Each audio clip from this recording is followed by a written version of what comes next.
Bad Aibling Airfield, Bavaria, 14 May 1945. Heat shivers off the runways. The hangars exhale warm concrete and oil.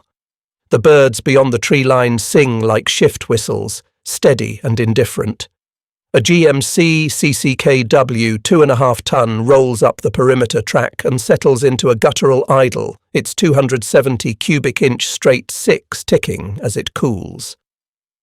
Staff Sergeant James Red Malloy jumps from the tailgate with the economy of a man who knows where every tool lives. His pencil is already out. He counts trucks, heads, minutes, because victory, he's learned, is harvested in units of time. He barks for the water detail, then softens the order with a nod. The engine's last click fades into the open sky. Across the sunlit apron, Lisa Köhler, 19 and hollow with blackout nights and ersatz coffee, grips a dented biscuit tin and her Luftwaffe service book. She had kept signal schedules until schedules dried up and the world ran on rumour. She watches the American canteen swing on a canvas strap the colour of dry hay and tries not to stare. Everything for months has been no. Counting was the one certainty. 1, 2, 5, 8. She stops because the trucks keep coming. She has not tasted chocolate since before the sirens multiplied. Water first, Malloy says, to nobody and everybody. A medic unscrews the cap with the indifference of a man who has done it 10,000 times. The first sip tastes metallic, which is how you know it's clean. Sun flares off the rim like church plate. An MP cracks a K-ration bar against his palm. The snap carries farther than any speech. Someone in Lisa's line whispers a word and then clamps it down, as if saying it twice might break the spell. Malloy taps the chalked lanes with his pencil. Surrender, disarm, register, medical. Steps not negotiable, its own kind of mercy. He dispatches T5 Eddie Santoro to the field kitchen to check burners and coffee, then lays his palm on the CCKW's hot hood and listens for the rattle that isn't there. Bearings, grease cups, tyre pressures, gallons, a language he trusts. He has hauled through Kasserine's panic and the winter roads where staying warm enough to steer felt like a mission set. Today's job is cleaner, park on a captured field and make the day keep its promise. Lisa stands where the chalk tells her and offers the service book with a tremor she resents. The MP wears his M1 Garand like a tool, not a threat. Safety on. Sling short, rifle riding high. He names parts aloud, op rod, follower, gas cylinder, the way a carpenter names his kit, and she is surprised the words are gentle in his mouth. The medic dots iodine on an old scrape and asks in patient German whether anything hurts. Pain has turned imprecise. Over the trees, a C-47 Skytrain hammers a steady cross in the blue, twin Pratt & Whitney engines throbbing like a heartbeat you can stand inside. Facts pile up. A white hood number stenciled straight. A scuffed star. A corporal repeating the same instructions every 2 minutes without once sounding bored. The measured gap the MPs keep, wide enough for dignity, narrow enough for safety. Malloy has learned that kindness persuades best when it looks like policy. He is not here to forgive. He is here to make sense outlast fear. He flips open his notebook and notes the hour. Heat already in the upper 20s Celsius. Good weather for getting things done. Lisa takes the chocolate square with a caution that would have made her mother laugh. It is the ordinary American issue kind, engineered not to melt too quickly, slightly waxy at the seam. Sweetness climbs through her like a flare. It is not the sort of thing you give to enemies unless you intend the world to keep running tomorrow. She thinks of the last letter that smelled of coal smoke, of the last Luftschutz alarm, of windows taped for years, and a sky that never truly darkened. The peace softens grain by grain. Her hands stop shaking. Her thoughts don't. The line steadies. Wehrmachtshelferinnen in grey-blue, signals and flak auxiliaries by the cut of their uniforms, some too proud to be afraid, others too tired to pretend. Malloy watches footwear, posture, the way shoulders carry hidden injuries. He sees not enemies but work. He calls for a count, hears the numbers come back crisp, and feels the day click into gear like a well-set clutch. A garand bolt snicks open, inspected, and the metallic note lands gentle as a spoon in a teacup.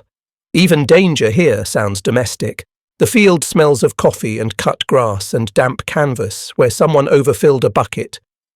The hangers cast hard slices of shade across the apron like a clock that means to keep time. Somewhere a bird insists on continuity. The truck's engine ticks once and goes quiet. Lise closes her eyes, opens them on the same world, only with order solid back into it. Fear, which had been postponing itself for months, finally draws to a stop. The word that slipped out earlier still hangs between teeth and air. Angel, she thinks, then corrects herself. Not a theology. A surprise at what power chooses to do when it isn't afraid. Malloy caps his pencil and looks down the neat lanes and the long, patient line. The day will be numbers, gallons issued, mess kits washed, miles logged, and he will bring it home whole. Let's move, he says, and the line does, and the airfield receives them the way a ledger receives ink. They built the office out of air and discipline. 2 trestle tables unfolded, canvas stretched for shade, chalk dragged across tarmac until lanes became law. Dog-eared forms slid into neat stacks, pencils sharpened to stubs. A battered stamp thumped the date, 14 May 1945, until its echo felt like a metronome. Surrender, disarm, register, medical, the corporal repeated in his clerk's tenor, and the tempo held. The enemy had used floodlights and shouting. The Americans used clipboards. T/5 Eddie Santoro ghosted through the routine with the ease of a man who believed in grease and patience. He palm-tested the field burners, listened to the even breath of flame, checked coffee by smell, strong enough to scold, not scorch. He loved the democratic beauty of it, a camp that cooked by schedule and could feed a battalion or a village without changing its face. A deuce and a half could haul £5,000 all day. A kitchen could convert it into hot meals at 300 per sitting. The numbers did what sermons couldn't. Lisa advanced in fits, caught between the shame of being seen and the relief of being processed. Hands on a table, a pat of her sleeves, the ritual stripping of rumour, no hidden pistol, no cyanide, no secrets that mattered. The MP handling her tags didn't look angry or hungry. He looked bored in a way that suggested safety. His M1 Garand rode high, muzzle down, sling snug enough to make running awkward and shooting impossible by accident. She admired the design the way she once admired a radio's clear tone. 8 rounds in an N-block clip, the famous ping when it spat the empty metal, about 9.5 pounds of precise intent that never seemed hurried. The medic leaned in close, smelling of soap and coffee. "Any fever?" he asked in serviceable German, and waited for an honest answer. He didn't flinch at the bruise on her shoulder where a crate had slipped during the last move. He scratched notes, dabbed iodine, and told her where to stand for the next step. The voice was gentle but unarguable, like weather. Malloy's pencil kept time.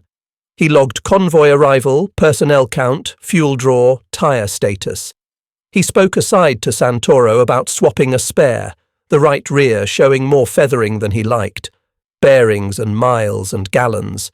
He kept the men on rotation, 30 minutes at the line, 10 for water and shade, then back. He had learned the cost curve of fatigue. A guard who pushed past it made mistakes. A prisoner who shook from hunger made fear bloom. The Geneva book rode in his breast pocket like a catechism. You didn't need to consult it much if you built your day so nobody wanted to cheat. A Skytrain's drone rolled down the airfield like a promise from another theatre. Lisa tilted her head and followed the sound with her eyes, remembering the briefings on American transport squadrons that moved men and mail and just enough mystery to keep the night full of guesses. It looked untroubled in the sun, low and slow, like a handwriting lesson for a new time. The thought embarrassed her, so she looked back at the table and tried to hold still. Out past the lanes, a farmer's cart creaked by, then a second. Bad Abeling was learning the schedule the way a plant learns where the light comes from. Anna Weiss stood on her cart plank with the balance of a tightrope walker and traded eggs for soap with an MP who had 3 sisters and knew the worth of clean hands. Santoro noted the transaction with a pencil flick. The soap came from the camp canteen. The eggs would flow back to the mess line. Nothing was free and nothing was mean. That, Lisa decided, was the strangest part. She watched a weapon table take shape. Bolts open and flagged, pistols tagged and stacked, magazines empty, springs kept separate until storage. She had expected scolding and got procedures. She had expected hunger and got coffee that bit like a small dog and then settled into friendliness. She read the stock numbers stenciled on crates and felt, to her surprise, admiration. A system that named everything could find anything again. Malloy crouched over the rear axle and wiped a comma of grease on his trouser seam. "Swap that spare at 1600, he told Santoro without looking up. "We roll out clean." Santoro nodded, already thinking through jack points and the quickest way to walk the lug nuts without stripping threads. He liked plans you could touch. He liked the way a camp could be tuned like an engine until even kindness ran on time. The stamp thumped again, the line moved again. The sun slid 1 notch closer to afternoon, and the birds did not notice. Lisa flexed her fingers and felt the iodine dry. She tucked the service book into her blouse and stepped into the next square of chalk. She would remember the smell before the words, the sharp, clean promise that came off soap and coffee and policy made real. Behind her, the clerk's voice stayed even. Ahead of her, the airfield widened like a hallway into another life.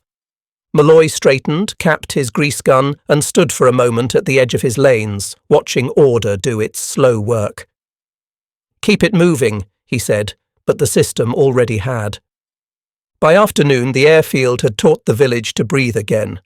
The chalk lanes spilled into Bad Abeling streets. Canvas smell and coffee drifted past shuttered shops.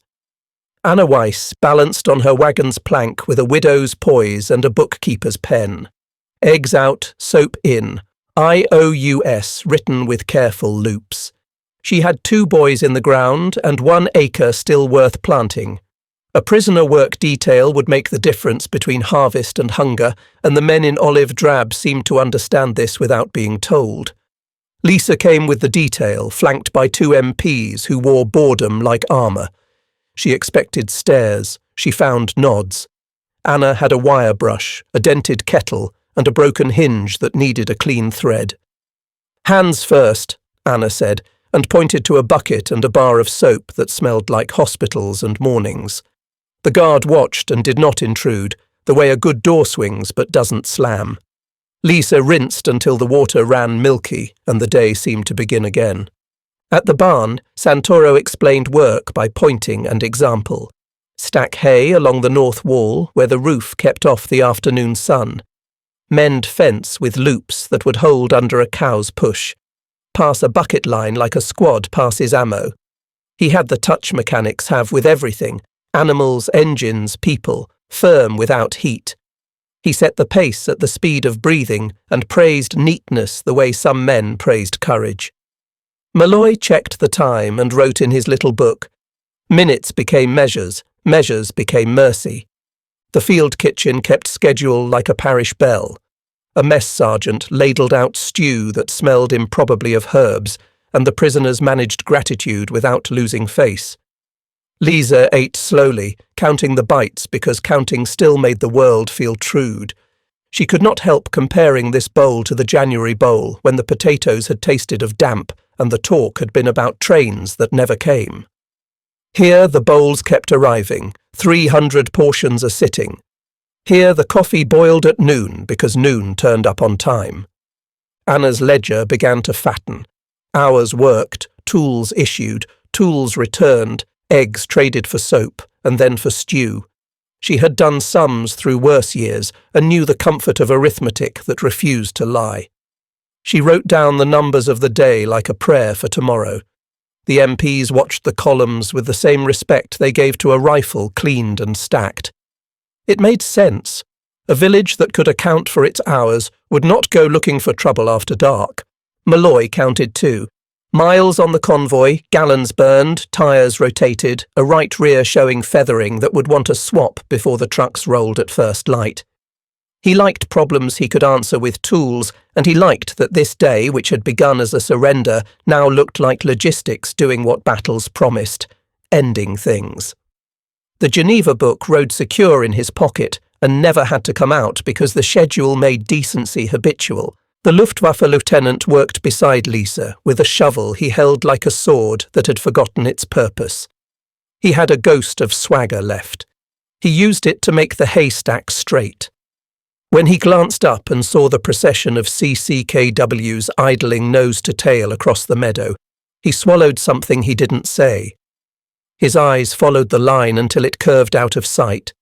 Lisa recognized the feeling. It was the sensation of being introduced to scale. By mid-afternoon, the sun glazed the field in honeyed light. A C-47 droned low, unhurried, as if writing its name carefully across a sky that finally permitted signatures. Santoro pointed with his chin. "Mail runs," he said. "Parts. Men." Whatever keeps Tuesday looking like Tuesday Liesse listened to the casual plural, male, parts, men, and understood that the plural was a weapon. A system that could do many things on time could afford to be kind. When the last forkful of hay settled, Anna made a note and handed Lise a square of paper with the day's hours and a pencil stub as collateral. It felt like recognition, the sort that makes the back straighten. The MP checked the list and nodded. A procedure had turned enemies into labour, and labour into supper, and supper into quiet.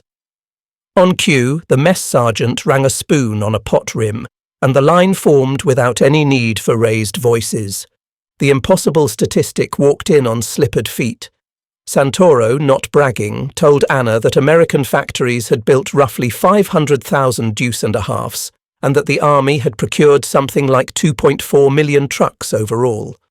Anna stood with her ledger pressed to her apron and considered what a number like that would mean if it were bread instead of vehicles. Lisa felt her breath leave and arrive again, as if reheated. In a single county in a foreign army, there were more trucks than she had imagined wheels. Dusk stretched the airfield long and gentle. The guards hustled nobody. The women turned in tools with the relief of a day properly concluded. Anna tore a clean page for tomorrow and smoothed it with a palm. Lisa pocketed the issued chit and kept, secretly, the chocolate wrapper like a relic from a kinder calendar. Malloy signed off the hours with a line as straight as a runway. The village felt different in ways that could be graphed. Fed, counted, tired, safer. The ledger closed on a number that promised morning. They arrived in a file that remade the horizon. Olive-drab noses, round fenders, headlights hooded, tyres big as stubborn children. The convoy crept past the hangars at a speed that spoke of fuel discipline and respect for springs. CCKWS idled in a patient chorus, Governor Wines steady, radiator fans carrying heat into air already warmed to the upper 20s. The sound folded the day into a single confident hum. Lisa had counted many things. She gave up on this by the third minute. A line that refuses to end is its own kind of sermon. Malloy stood at the corner where order decided the turn and watched the parade like a farmer watching rain. He counted by habit, but what he took comfort in wasn't the tally. It was the regularity. 10 truck lengths between halts. Idle set just high enough to keep oil pressure smug. Tailgates latched so nothing clattered. Cargoes netted so nothing flew. A convoy is a conversation between trust and distance. He liked the grammar he heard. He raised a palm. A driver lifted 2 fingers off the wheel in reply. No ceremony, no waste. The Luftwaffe lieutenant came with his chin set too high to be safe. He had worn pride like a breastplate so long it had moulded to him. This line of trucks beat a rhythm against it. He tried to count variants: cargo bed, shop van, kitchen, fuel bowser, and stumbled because the differences mattered less than the sameness. Interchangeability was the lesson, and it landed harder than any insult. A force that could swap a door or a drive shaft without asking doctrine for permission had taken away his last argument without raising its voice. Santoro didn't look at the trucks as machines only. He saw them as timekeepers. Each bed meant a load. Each load meant a promise kept to a unit that had already promised something to someone else. A 2.5-tonner wasn't merely weight moved. It was a sentence in a paragraph America had decided to finish in one draft. He checked hubs with the back of his hand, listening for a bearing that sang the wrong pitch. He found none. He knocked on a tire and felt the return thud deep in his palm. The convoy was a choir singing in key. Lisa felt the scale like weather. She had learned to find comfort in little systems, a tidy drawer, a corrected codebook. This was that instinct raised to continental size. A truck passed with a stenciled hood number and a star scuffed by months of rain. Its driver wore his fatigue cap punched down and his jaw relaxed. The truck behind it matched position as if tied by invisible webbing, and the truck behind that, and the one behind that, until her eye failed. The repetition was not boredom but elegance. The mess line pivoted to meet the flow.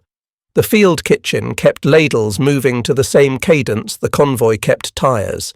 The clerks flexed to capture the new counts. Nobody shouted because nobody needed to. Anna stood at the lane's edge with her ledger and began a new page labelled Trucks, as if the day were a book that had decided to add a chapter to itself. She listed categories she didn't have names for yet and trusted she would learn them by use. A door banged open on one of the shop vans and a mechanic wrestled out a crate of spares stenciled with stock numbers that looked like poetry to Santoro. Numbers that meant distance could be defeated by paper. Lisi marvelled at a system that could name every part, order every part, ship every part, and still have compassion left over for coffee and chocolate. The lieutenant marvelled less and feared more. He understood now that the rumour of a national redoubt had died not because someone disproved it, but because schedules had no room for it. Malloy took a breath that tasted like dust and diesel and found it good. He checked his watch against the timetable he had written in pencil that morning, and then compared that against the fact of the road. The pencil won by a minute. He jotted the variance, annoyed with himself for missing, then amused at the luxury of being annoyed by seconds on a day like this. He waved the tail of the line into the designated park and let the airfield swallow the convoy like a bakery swallowing flour. The line stopped.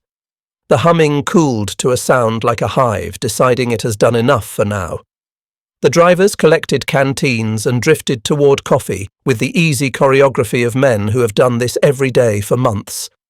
Liesa felt the sun lift off her shoulders the way a burden lifts when you finally put it where it belongs. The lieutenant rubbed his neck and looked for a place to stand that didn't admit what he had seen. Santoro patted a fender as if congratulating a mule.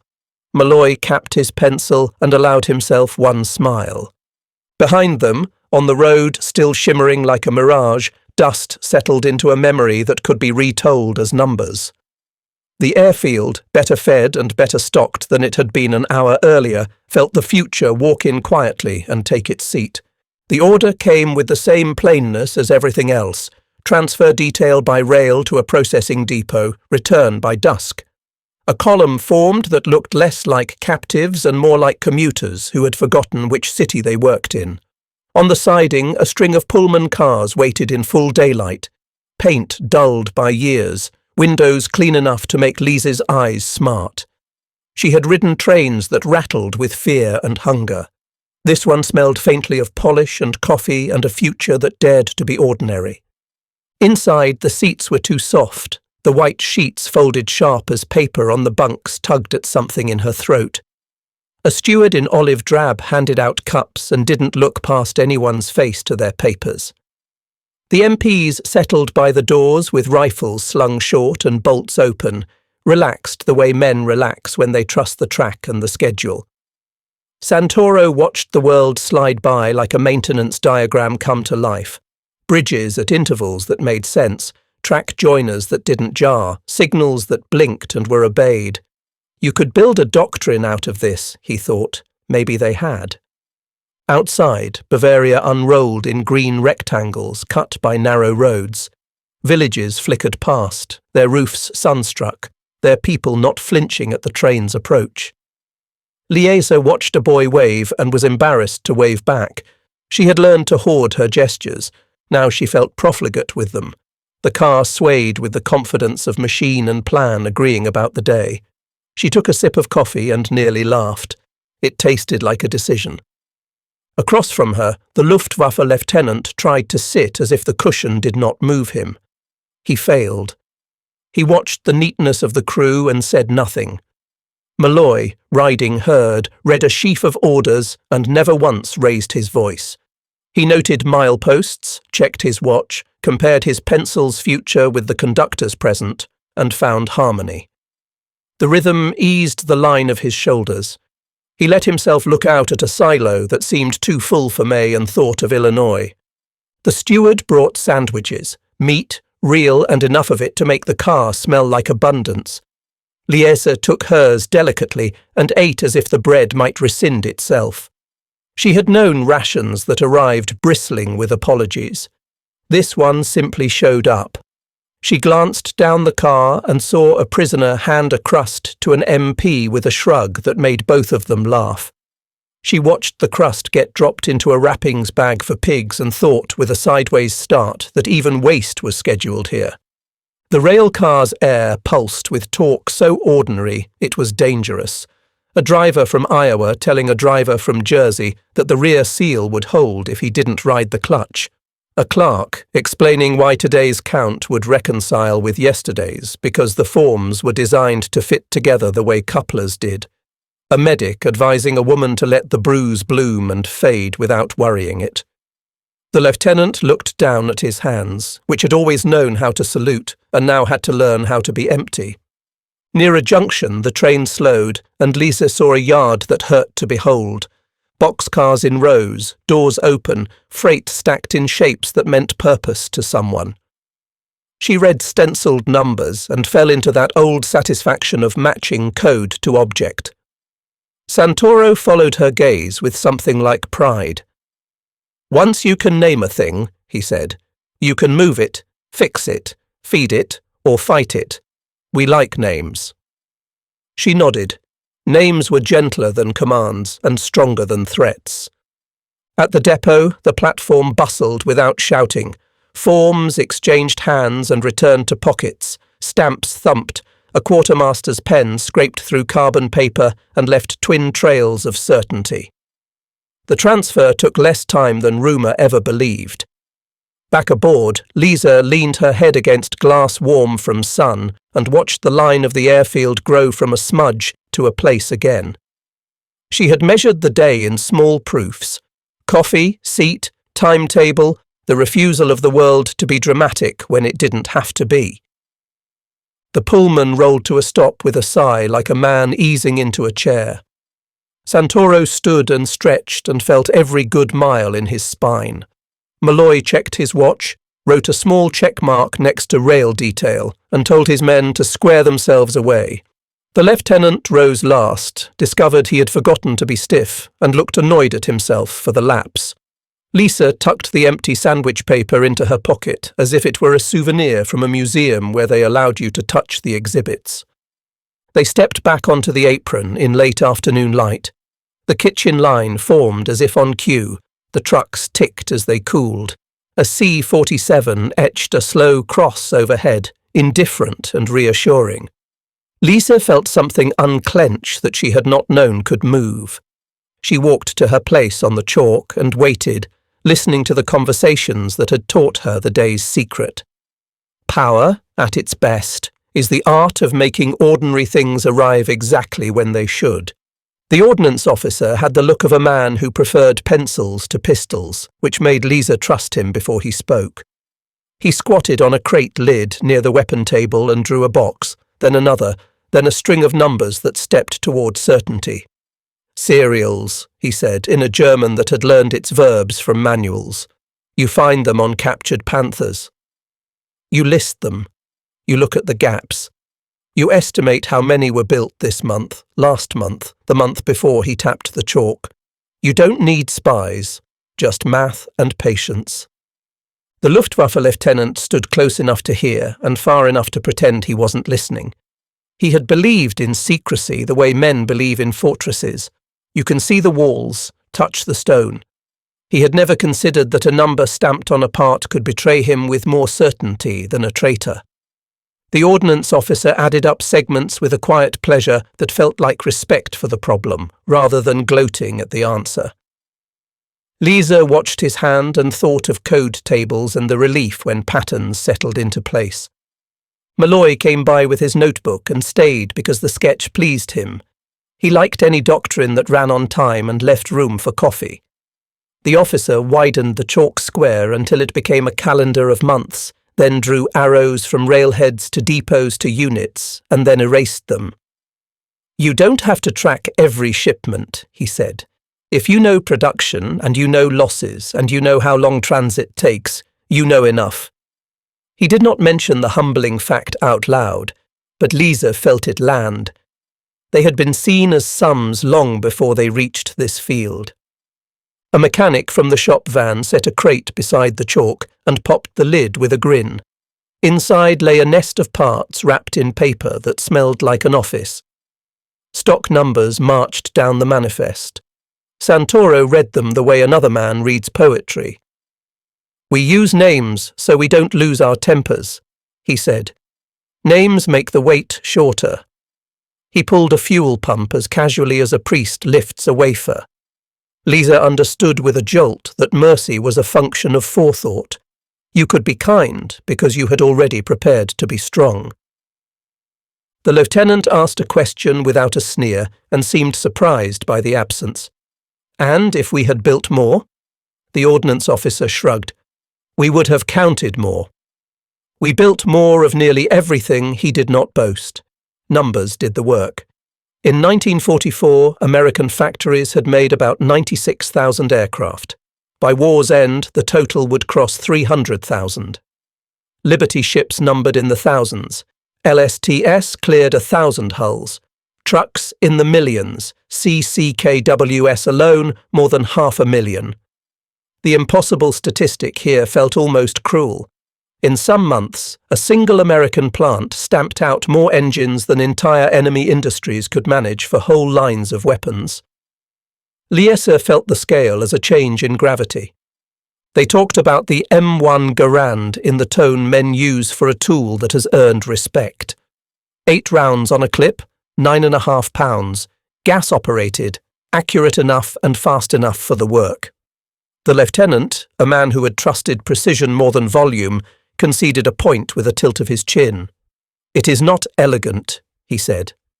It is enough, Santoro answered, and looked toward the kitchen where enough was ladled twice more than habit required. Elegance had lost them a winter. Enough was going to feed a spring. A gust lifted the chalk dust. The officer stood and knocked it from his knees. We do not need you to be wicked for us to win, he said to nobody in particular. We only need to be consistent. The word fell into Lisa like a stone into a well. Consistent. A doctrine that could not be bribed or flattered. A morality of schedules and spares. She thought of the word that had floated over the lanes that morning and found it less embarrassing now. Angels were not who you prayed to. Angels were who turned up when the timetable said they would. The sun slid a finger's width lower. Malloy checked his watch with the affectionate despair of a man who wished minutes could be stacked like crates. He wrote a small note about rotating a tire at 1600 and underlined it twice. The lieutenant, frowning at the chalk, tried one last stand. And if we had hidden our numbers? The officer smiled. Then we would have counted something else. A war this big is loud even when it whispers. Lisa knew it to be true. Even the birds had kept singing on time. A C-47 shouldered through the blue and turned on course with a steadiness that felt like doctrine made metal. The field exhaled. The line moved. The day, which had begun as apprehension, now worked like a ledger closing to balance. Lisa stepped back to her place on the chalk with the uneasy comfort of someone who has finally learned the trick behind the trick and found it to be simply this. A free country had built more of everything and then chosen to spend the surplus on order.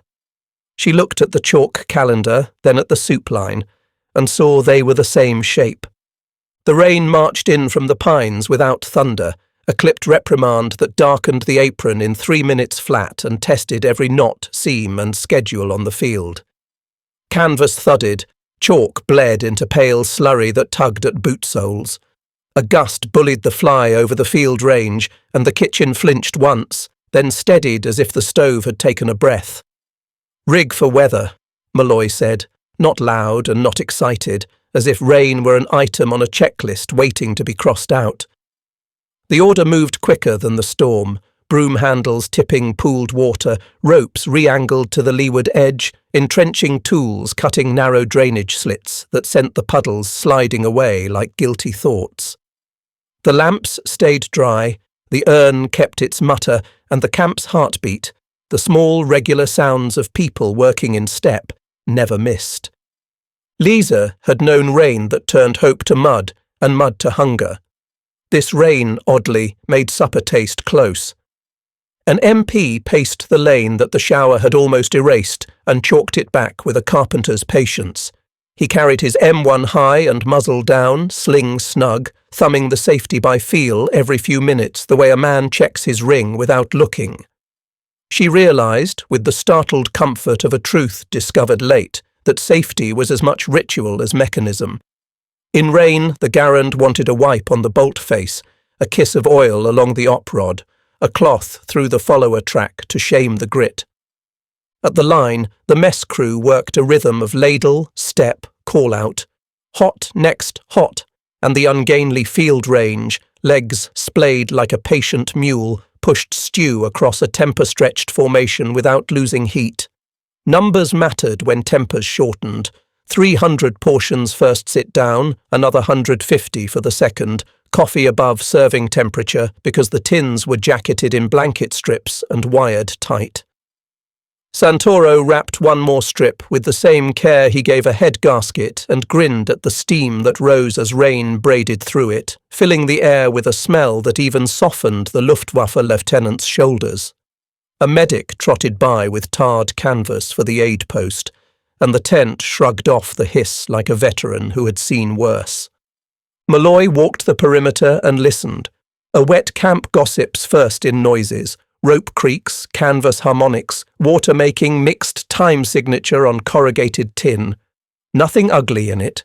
He loosened half an inch. "Watch the right rear," he told Santoro, not because it had worsened, but because reminders are part of weatherproofing. Santoro checked the sky, now a proper rain instead of a tantrum. 15 minutes and we're dry, he said, and meant the camp's spirit, not its canvas. The lieutenant had taken a shovel and stopped looking resentful about wood. He helped deepen the trench where a pond threatened to push into the kitchen, and when the water finally ran with a pleased sound, he smiled like a man surprised to be useful. Knees wet, he admitted, perhaps only to himself, that order was harder and kinder than any last stand the woods might have been hiding. Rain softened faces and put dark commas on uniforms. It found the chalk and rounded the edges into civility. Lisa carried 2 bowls to Anna's wagon, where the widow had offered a tarpaulin as an extra fly and admired the clean geometry of help. Seam aligned to the kitchen edge, not square and proud, the rope pitched so drip lines fell where boots would not. "Tuck under," Anna said, a forewoman again for the first time since the telegrams, and Lisa felt the old relief of being told something sane. When the worst passed, the cloud let go all at once, embarrassed by its ambition. The kitchen steamed like a horse after a good run. The lanes reasserted themselves with fresh chalk, slightly offset, a palimpsest that read as resilience. The MP shook rain from his cap, pressed his safety again by touch, and let the weapon be a tool in a place that no longer required threat. Santoro wiped the op rod with a rag he kept in a tobacco tin, nested it back among gaskets as if returning a small animal to its bed, and tapped the lid twice for luck. A C-47 shouldered through the thinning grey, unbothered, writing its steady cross over the village as if to sign the afternoon into the ledger. The mess sergeant rang a spoon on a pot rim. The clear note cut the damp and gathered the line without orders. Bowls met ladles. Steam rose. Conversation clicked forward like bearings that had found grease. Malloy drew a line through wet weather contingency in his pocket plan and wrote beside it, as rehearsed. The rain had tried to bully the day into becoming a story. The day insisted on remaining a schedule.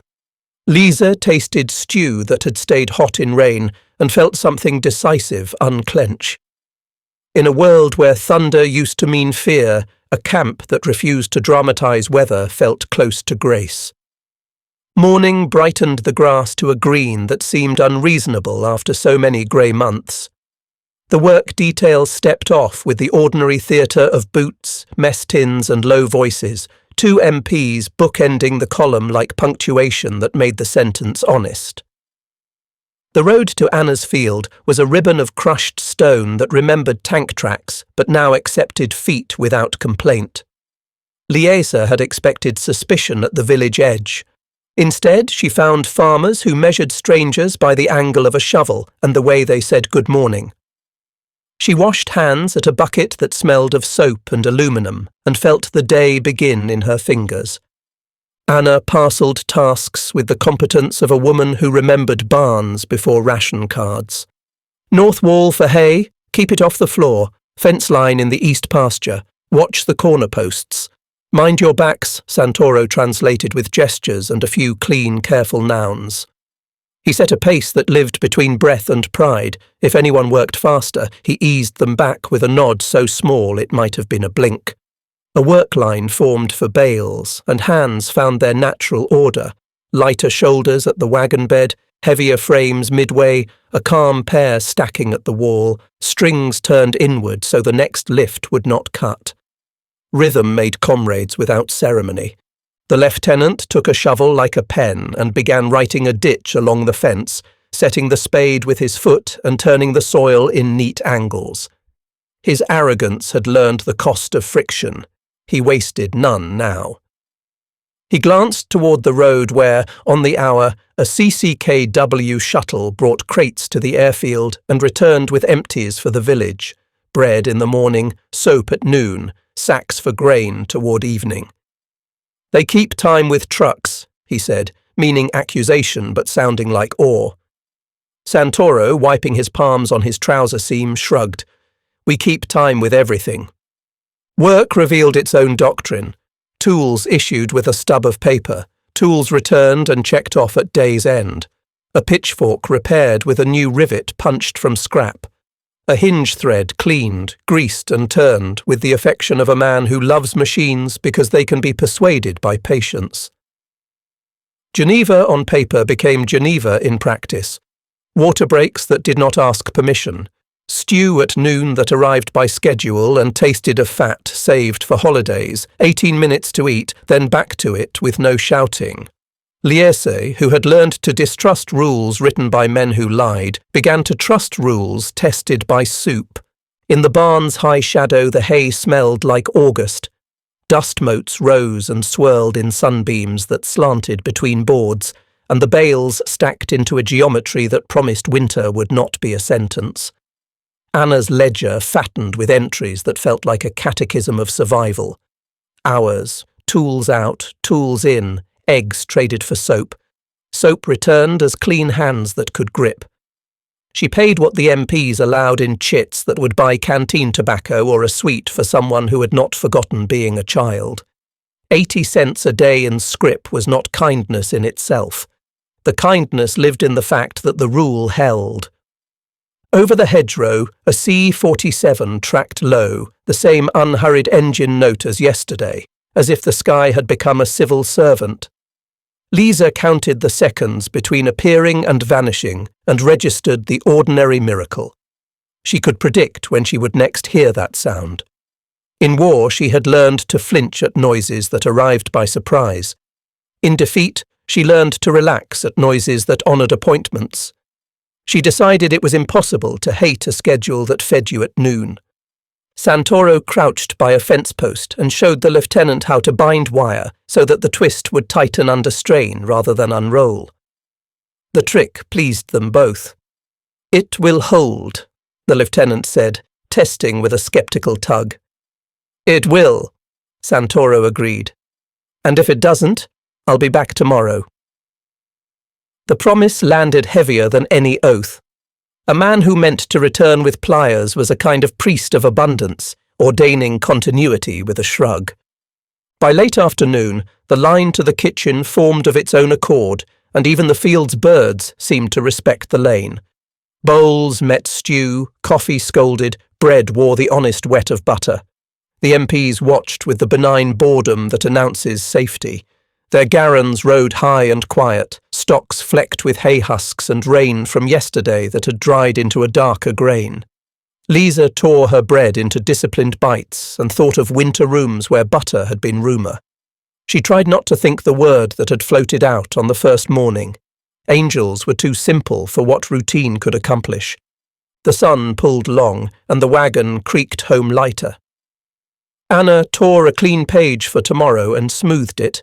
The detail-shouldered tools back to the airfield, tags ready for return and tick marks waiting to be drawn. At the gate, Malloy checked names, hours, and the soft mile of satisfaction in the line and wrote, "Harvest detail. Completed." He looked at the sky and at the trucks and at the people the trucks had briefly made into neighbours and, with a private nod, credited the day to the ledger where victory is measured in haylofts, hinges, and honest fatigue. The depot revealed itself not as a building but as a geology of crates, strata of wood and stencil that rose into aisles as straight as doctrine. Sun lit the edges and turned the black stock numbers into an alphabet Lisa already half spoke. Santoro walked beside her like a docent, palm drumming a crate as if listening for hollowness, and smiled at the reply. Full, secure, accounted for. The Luftwaffe lieutenant, who had found temporary reconciliation with shovels and rope, stopped dead at the first long sight line and inhaled like a man entering a cathedral he had joked about outside. A forklift coughed once and went to work with patient authority, sliding tines into a pallet that seemed to weigh the morning. The driver did not shout. The clerk on the catwalk did not wave his arms. A pencil scraped through carbon paper, and the world shifted 2 inches toward the front. Malloy loved this more than speeches.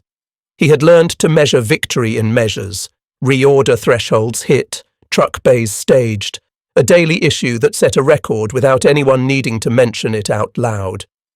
"We clear this aisle by 1500, he said, and the sentence made itself true in the way statements do when they match capacity. The numbers, when they arrived plain. Today's chow issue, if converted to calories and stacked beside the last month of the women's signals depot, would likely have exceeded it by a margin that felt indecent. Medical stores opened and breathed out gauze, sulphur, gloves. The count of field dressings already on this floor would have covered an enemy regiment's last reserve. Fuel drums, branded and full, stretched into a shadowed arithmetic that a man could walk for minutes without reaching a sum. The lieutenant lowered his eyes with the grace of someone discovering that the altar was real. Santoro plucked a parts manifest from a crate and read it with the same affectionate focus he gave a warm engine. 4 fuel pumps, 8 fan belts, 12 water pumps, 32 plugs, 2 crates of gaskets. He tapped the line where the numbers repeated every aisle, the repetition that made the magic honest. Interchangeability, he said, and Lisa heard the word as a sermon. A system that could fit parts to trucks without negotiation could fit mercy to need in the same breath. Anna, visiting with her ledger to reconcile eggs and sacks, turned a page and counted along like a parishioner. At a mezzanine table, an ordnance officer updated the chalkboard that tracked issue against stock and losses against forecast. The board wore smudges like campaign ribbons. Its columns kept their modesty. He did not brag, but the impossible statistic stood there like a quiet, benevolent giant. In 1944 alone, American plants had built roughly 96,000 aircraft, more than the entire output of some enemy air arms over multiple years, and the depot's weekly throughput, measured in tonnage, would have kept a late-war German corps supplied for weeks if the roads had existed to carry it. He added a small note, rail on schedule, and erased yesterday's worry without ceremony. Liesa moved down an aisle of boots, sizes that felt like a democracy, half sizes that spoke of patience, and brushed the leather with the back of her fingers, the way you would greet a horse. She had seen depots emptied by rumour and fear. She had not seen a place that refilled itself because refilling had been budgeted, argued for, and then achieved in metal and wood. She thought of the word angel again and decided that winged things were too flimsy to account for this. Pallets, forklifts, chalkboards, timetables. These were the feathers of an industrial creature that could choose to be kind. Malloy stepped into a shadow where a row had cooled and took 30 seconds for memory. Names that had not lived to see a warehouse this quiet. Drivers who had frozen on the shoulder of winter roads so that today could be this warm. He put the memory away the way he put a tool back, respectfully, ready for next time, and signalled the forklift to clear the next tier. The driver nodded once, no flourish, no ego. A man whose pride lived in inventory accuracy did not need applause. The lieutenant asked the small, dangerous question that honest men end up asking. How long could you keep this up? The ordnance officer, chalk resting like a cigarette between his fingers, answered without drama. As long as the schedule says. The factories are still running. He did not need to say how many Liberty ships had sailed or how many LSTS had bitten beach. The numbers were walking around already, wearing boots and eating on time. The lieutenant nodded until the movement turned into something like a bow. When the aisle finally stood empty in the late afternoon light, the floor looked newly poured. The forklift coughed once more, then idled, then stopped. The chalkboard retired a column and opened a fresh one for morning. Lisa stood at the head of the cleared lane and felt the strangest patriotism a defeated soldier can feel. Admiration for a system that worked so well it could afford gentleness. She folded the thought away without ritual. Outside, a C-47 lifted, small against the sky, as if signing the depot's name to the day. Twilight laid a varnish on the apron, the kind of even light that softens dents and makes the day look finished. Malloy sat on a crate with his notebook and turned numbers into sentences. Mileage, gallons, tyre rotations, hours assigned, hours worked, chow issued, medicals cleared, rail detail completed, depot aisle emptied by 1500 as pledged. He owed the ledger the truth. One delay when the rain read them a lesson. Recovered in under 20 minutes. One tyre swapped at 1600. 2 minor burns in the kitchen treated and recorded. He wrote with the quiet gravity of a man who knew that a war ends in arithmetic as surely as it begins in flags. Around him, the camp exhaled into evening. The mess line thinned to contented stragglers. The kitchen breathed and began its own maintenance. The MPs stacked rifles in a neat A-frame, bolts open, metal clean where rain had tried to leave fingerprints. Santoro sat on a step with a rag and a socket wrench, cleaning as much feeling as grease from the day's tools. The lieutenant walked the perimeter, hands behind his back like any officer at liberty, and stopped by the aid post to thank the medic who had found him a dry pair of socks when pride had nearly talked him out of asking. Liesa, under the fly's friendly edge, wrote a letter she might never post. She did not lie about defeat. She did not pretend the camp was Eden. She wrote about schedules that kept their promises, about coffee that tasted like a decision, about a kitchen that stayed hot in rain. She wrote about a mechanic who wrapped coffee tins with blanket strips to hold heat for strangers, about a widow who aligned a tarpaulin seam with professional satisfaction, about a rifle carried like a tool, not a threat. She left out the word she had thought on the first morning. She had inherited superstition from a continent that had frightened itself for years. Anna balanced her ledger on her knee and summed a day that had finally remembered how to be ordinary. Eggs traded, tools issued and returned, hours of labour redeemed into hayloft stability and straightened hinges. She added a note, "Women competent, soldiers kind," and doubted anyone would read it who needed convincing. She tore a small square from the corner and pressed it into Lisa's hand like a receipt for something the girl could not yet name. "Tomorrow, same time," she said. It sounded like an oath that had passed testing. Malloy turned a page and made space for the names that did not make it to quiet nights like this one. He kept his memorials precise, not the extravagant language of grief, just ranks and MOS, places where a road went bad or a shell begged to differ. He had learned in Tunisia and at the Bulge that honour rescues truth from sentimentality. He closed the book on the dead with the same care he closed a tailgate, firm but never harsh. Then he ticked down his mental map of 7th Army, objectives met, Munich taken, Bavarian routes stabilised, Alpine rumours starved by fuel math, and let himself feel the private pride of a cog that knew its axle. The camp's noise took on the velvet of evening, low talk, laughter that remembered itself, a harmonica playing an American hymn to the complicated simplicity of going home. The ordnance officer, chalk still on his trousers, stopped by with a spare pencil for Malloy and a small statistic folded into the gift. Today's throughput, if imagined as calories, would carry a battalion's patrol strength through a fortnight without hardship. He said it as if reading out the weather.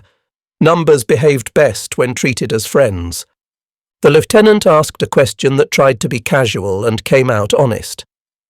"What happens to us next?" An MP answered in German, careful as a harness. "Processing, work details, food, a train when scheduled." "The rules hold." The lieutenant nodded as if being handed back a watch that had been stolen years ago. Lisa listened from the edge of the conversation and for the first time since surrender let her thoughts include next week. A C-47 shouldered west, the last run of the day, engines lowering to a satisfied cadence before the horizon took it. The field ticked as trucks cooled, the air smelled of coffee grounded out, canvas drying, wool warming the last of the damp. Malloy closed the notebook, pressed it flat under his palm, and heard the remembered ping of a Garand clip. A modest sound for a weapon that had, by doing its job again and again, made noise unnecessary now. He looked down the lanes that his chalk and his men had enforced through rain and pride and fatigue, and felt the close of a chapter you could trust. Work recorded, mercy audited, strength balanced. He rose, knocked the dust from his trousers, and spoke the shift's benediction to nobody in particular. "We did what we said." It was a small sentence. It filled the evening like a flag you didn't need to raise because everyone already knew where it stood. Rumour had arrived long before 7th Army, an Alpine redoubt whispered into bunkers and cafes, a last fortress carved into stone where doctrine and faith would meet and save pride from arithmetic. In the bright regularity of mid-May, the myth looked less like strategy and more like a bedtime story told to men who had forgotten sleep. On the airfield, the only mountains that mattered were stacked crates and a schedule that stepped over topography as if it were merely a rough patch in a good road. The lieutenant carried the rumour like a medal he had never quite earned. He found Malloy near the motor pool, a thumb resting on a tyre sidewall that had lived honestly today. "If we had pulled back into the hills," he said, an argument out of habit, "we would have bled you there." Malloy didn't smile. He respected a man who needed to try. "Without fuel?" he asked. "Without rail? Without bridges you can trust?" "A redoubt is logistics in the vertical, sir. We speak that language too."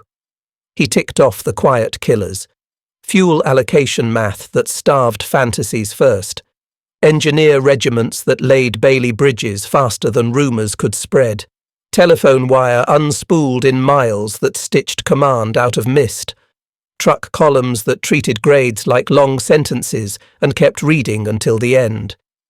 Santoro brought the conversation down to ground level in the way mechanics rescue generals. "A hill's just a heat problem," he said, wiping his hands. "More throttle, lower gear, keep your coolant honest." He pointed with the rag at a convoy diagram chalked on a board.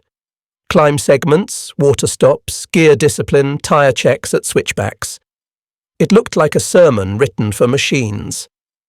The lieutenant, who had begun the day clinging to outlines of underground fortresses, looked at the board and saw that the Americans had rehearsed the climb months ago before they even knew which mountain they would be asked to deny. The Red Ball Express lived here in memory as Tonnage and Duty Day, rather than nickname and legend. Drivers who had hauled through hedgerows and winter swore by its logic. Continuous movement, prioritised cargo, maintenance that never slept, rest cycles written into doctrine. If you can feed pattern on a sprint, you can feed an alpine argument to death. The ordnance officer added a footnote with chalk. Fuel burn per ton-mile on grades. A modest curve that looked like a scythe. "You can't hold a myth when your trucks stop," he said gently. The lieutenant conceded with a tilt of his chin that might once have been a salute. In the village, Anna felt the alpine rumour melt under a quieter heat. Eggs left her ledger, soap returned, sacks issued and reclaimed, tools measured against honest work. A hill that could not feed itself would be forced to raid. A raid would wake this camp. The camp would respond, calmly, exactly, overwhelmingly. She had no doctrine to quote. She had known winter kitchens and spring fields long enough to recognise an economy that could not close its books. By early afternoon, a fuel bowser nosed into place near the park and ranged its hose with the dignity of a well-trained animal. The driver checked clamps, grounded the truck, opened a valve with 2 turns, and watched the glass, not the men. Fuel is a moral substance in an army, poured without drama, accounted for without poetry, delivered on time. The lieutenant watched gallons become a conversation between front and rear, and did not bother to argue that stone will save you when steel and fuel decide otherwise. A C-47 dragged its shadow across the meadow, a black cross that started on the hangars and finished on the trees. It did not dip a wing to salute anyone's story. It flew on schedule. Lisa realised that the plane had cured her of an illness she had not named. Randomness, which had lived like a fever behind her eyes for years, had finally been medicated with timetables. She felt a little silly for the dramatics of her first morning. Angels were not the point. Predictability was. Late in the day, the lieutenant approached Malloy without ornaments. "The redoubt would have run out of gasoline," he said softly, offering the myth's body back to the airfield that had murdered it with kindness. "Sooner than you would have run out of trucks," Malloy answered, and held out a cigarette. They smoked in companionable silence, 2 men from opposite sides sharing what only professionals admit, that in the end, competence makes louder music than courage. When evening lay down on the field, rumour crawled off to die somewhere unimportant. The chalkboard erased a column and opened another. The fuel bowser closed its valve. The motor pool looked like a fleet at anchor. Lisa walked the lane, listening to the camp teach itself the names of tomorrow's tasks. The myth had melted without spectacle, and the quiet that replaced it felt like a treaty signed in pencil and grease. The day closed itself like a well-made drawer, no sticking, nothing left jutting out to snag sleep. A hush spread from the kitchens to the motor pool and on into the village, where barns held new hay and ledger lines added up to honest food. Lisa stood at the edge of the chalk that had been redrawn after rain and watched a C-47 take the evening the way a clerk takes a receipt, steady, routine, satisfied. She thought, not for the first time, that the right word for what she had witnessed was not a word for heaven. It was a word for a nation that had decided that strength meant being able to spare some for mercy. Malloy walked the lanes one last time and read the day the way a father reads a child's forehead for fever. Miles, logged, gallons, balanced, tyres, rotated, mess, cleaned, cooled, secured, medical, quiet, rail, on time. Depot, cleared and reset. He wrote the summary into his notebook without any hunger to be eloquent. The page itself made its case, promises made, promises kept. He paused and added the names of the men who hadn't lived to see a day so orderly, a roll call spoken only in graphite. Victory to him would always be measured against that absence. The lieutenant approached with no battle left in his posture. "We will work the fields tomorrow," he said, as if proposing a treaty. "We will," Malloy answered, as if affirming a creed. Santoro passed behind them with a crate of parts, muttering stock numbers that formed a litany. He had spent the afternoon teaching a woman to bind wire so it tightened under strain, and a man to pack a wheel bearing so heat would never have to lie. He believed in the afterlife of competence. Once learned, it refused to depart. Anna balanced her ledger on the tail of her wagon and tallied a village that had remembered civilization. Hours traded for wages that could buy a canteen suite, tools given and returned, soap leaving and coming back as clean faces. She added a line she had never expected to write. Tomorrow, confidence. The word looked audacious and correct. A system that delivered food, work, law and sleep without bile was a kind of secular sacrament, and America had brought a travelling altar of crates, trucks and schedules. The ordnance officer stopped by the kitchen with a folded scrap of newsprint and a statistic that sounded like folklore, but was only accountancy. Last year, American factories had produced about 96,000 aircraft, more than some enemies built in several years combined, and the nation had launched 2,710 Liberty ships and over 1,000 LSTS across the war so far. "Ships you never see, feed trucks you never count, feed people you never knew," he said, and put the paper away. The impossible lived everywhere once you learned to read it. Even this quiet evening was built on numbers that would have sounded like a brag if they weren't simply true. Liese thought of the first square of chocolate and how it had seemed like an absolution she hadn't earned. Now she understood it as an ordinary dividend of a republic that had decided to pay its bills, with steel, with fuel, with labour, with time. She allowed herself the word she had resisted, not because men with rifles had behaved like saints, but because men with schedules had behaved like guardians. Angels, she decided, were only what the defeated call people who show up on time with food. A harmonica tried a song that had ridden troop ships and truck cabs and found itself equally at home in Bavarian evening. The MPs laughed at something small and good. The kitchen, cleaned to metal, reflected the last light in modest flashes.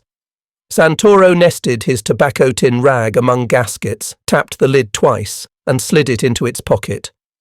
Malloy stood at the end of the lane and let himself look proud.